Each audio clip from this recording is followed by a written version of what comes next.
Alright guys, if y'all are new to the channel, real quick, let me tell y'all what we do. Let me tell y'all what we talk about, and that is Dynasty Fantasy Football. This is strictly a Dynasty Fantasy Football channel. Obviously, the player you clicked on, whatever team he went to, is definitely going to be discussed and how it affects that NFL team and the supporting cast around it. But our main focus is on Dynasty Fantasy Football. If you don't know what that is, just fantasy football year round. You draft one team, you always have that team throughout the entire offseason. You're making trades, you're going through, you're actually drafting rookies like your real NFL team, and it's a lot of fun. If you have never played in a Dynasty League before and are interested in joining one, we have new leagues starting every single week. Go down the description of the video, join the Discord, and that's where you're going to get all the info for that. And if you are already playing Dynasty Fantasy Football, you are at the perfect place. Make sure you go down there and subscribe. This is going to be the channel for you, but let's get into the video.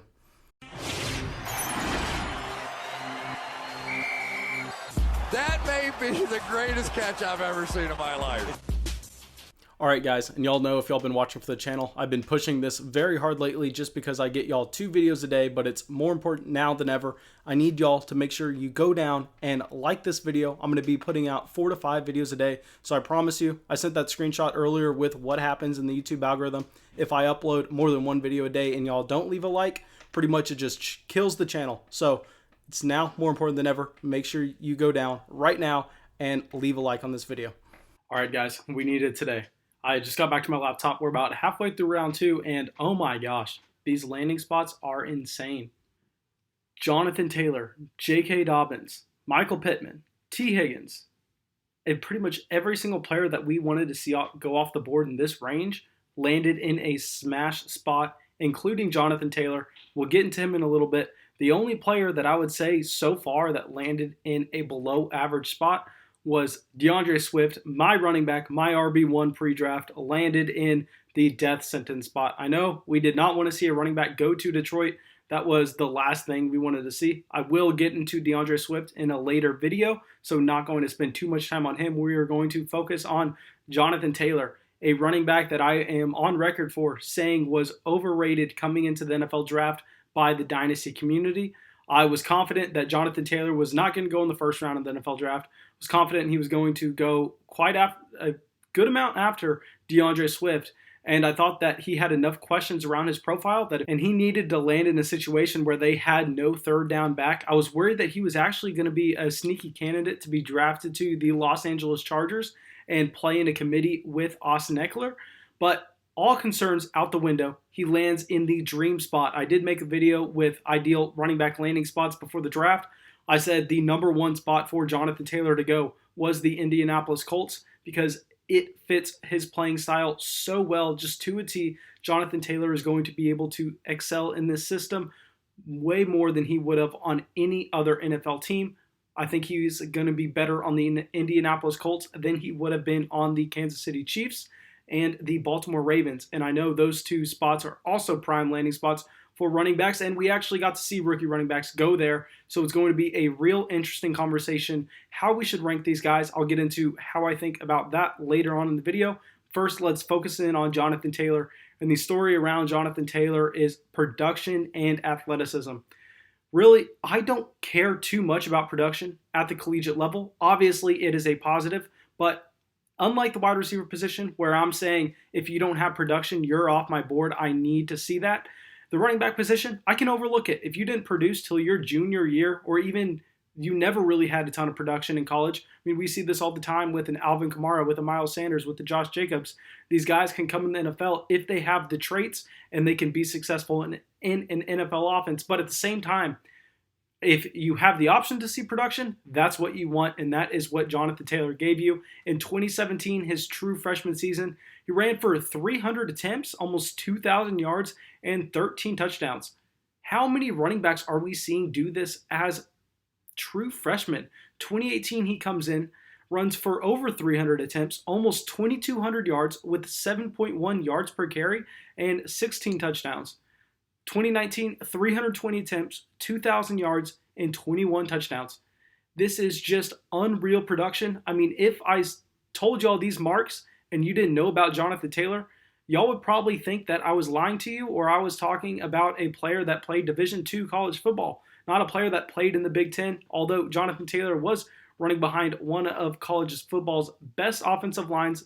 We know Wisconsin has a great offensive line every single season. We saw Melvin Gordon come out of Wisconsin a couple years ago, and that was the big critique with Melvin Gordon. A lot of people said, yeah, Melvin Gordon is a fantastic running back. He had fantastic production in Wisconsin, but at the same time, he was doing it behind that great offensive line. And I'm here saying, very similar to how I compared Clyde Edwards-Helaire playing in the LSU offense to the Kansas City Chiefs offense, where it didn't really matter if he was the product of an LSU offense. He's stepping into a very similar, very prolific Kansas City Chiefs offense that is going to use him in the passing game. So it doesn't matter if he was a product of the LSU offense. Now he's just going to be a product of the Kansas City Chiefs offense. I have the same take with Jonathan Taylor. I'm not here saying that he is a product of the Wisconsin Badger offense and that offensive line, but even if he is, he just landed in a smash spot where he's running behind one of the NFL's best offensive lines. So we know that he can do it. If he has large holes, he has the size. He's 89th percentile in BMI, and he has the speed. He ran a 4.3940, and at this size, this puts him in the top 99th percentile in size-adjusted speed score. So he is an elite athlete, and he's only 21 years old. Now let's get into a couple concerns with him. Yes, he does have fumbles, and I was worried about the fumbles pre-draft, but I wasn't worried about him fumbling his way out of snaps at the NFL level. What I was worried about were NFL teams looking at his fumbles in college and being scared to press the button on him and drafting him in the early second round. So now that he has that draft capital, in my opinion, the fumble concerns are completely out of here. I'm not really worried about them whatsoever, and I'm not going to focus on them. The only real concern is his pass catching ability. Yes, I went through, said pretty much every reason why Jonathan Taylor is the best rusher of the football in this entire class. There's no doubt about that. But at the same time, he is a very subpar pass catcher in my opinion. We saw him in 2017 and 2018 really have no marks. I'm pretty sure he averaged, I think, 8, maybe 9 receptions in those 2 seasons. But in 2019, he comes out, has 20-something receptions. But if you go down and you pay attention to where he was catching the ball and what he was doing per target, he actually had the highest drop rate in college football. And most of his pass catches, they weren't like Clyde Edwards-Helaire. Clyde Edwards-Helaire, they were motioning him outside. They were moving him around on the line of scrimmage, trying to manufacture touches. They wanted to get him receptions, and that's why we saw him put up that production. Jonathan Taylor, it was more last-minute dump off. I don't really want to look for Taylor here, but better than taking a sack. And that, in my opinion, doesn't necessarily translate too much to the NFL. Occasionally, we'll see a running back have great success doing that, like a Carlos Hyde in San Francisco a while back or a Leonard Fournette in 2019. Yes, a running back can rack up a lot of receptions that way, but it's hard to predict that year to year. It doesn't matter with Jonathan Taylor, though. I think Jonathan Taylor steps into this Indianapolis Colts offense, and he is a candidate to be top 5 in the NFL in rushing yards year 1, his rookie season, because Marlon Mack at this point is now completely irrelevant. He's not even going to share time with Jonathan Taylor on the field because we've seen Jonathan Taylor has the ability to be a workhorse running back at the NFL level. So Marlon Mack is strictly a bench player at this point. Now we do see Naheem Heinz. The Colts actually have a good amount invested into Naheem Heinz compared to the other running backs on the roster besides Jonathan Taylor. And we know that Naheem Heinz is actually a very good return specialist, and at the same time, he was supposed to be a very good pass catcher. But if you look in 2019, really his snap share was extremely low, and the coaches did not want him on the field for a reason. And I think that this investment into Jonathan Taylor at this pick shows that they are going to continue to keep Naheem Heinz off the field as much as possible. Yes, he is going to get in there on obvious passing game situations, in my opinion, and Phillip Rivers loves to dump the ball off to his running backs. So Jonathan Taylor is going to be getting receptions in 2020. I don't know if he has a super high receiving ceiling, but I think the floor is there just because of how much he's going to be on the field. We could see Jonathan Taylor being an Ezekiel Elliott type player for Dynasty and for a real life NFL team. But thanks so much, guys. Really hope you all enjoyed the video. Actually, first, before we get to the end, let me talk about where I'm looking at him in rookie drafts. I sent this out in the Discord right when I got back to my laptop, looked at the landing spots. In my opinion, there's a tier of 4 players right now. And I'm not going to argue with anyone taking them in any order, but it's a clear tier of 4. Jonathan Taylor, Clyde Edwards-Helaire, J.K. Dobbins, and Joe Burrow in Superflex leagues. If you have the 101, I think it's just go get your favorite guy here. I personally would most likely lean either Clyde Edwards-Helaire or Jonathan Taylor if you play in a points per carry league, which I know is the minority of you. But I want to put this out there just for the people who play in that kind of league. Jonathan Taylor is going to be probably the best asset in your league a year from now. Jonathan Taylor is going to smash that format, and he's going to be a league winner.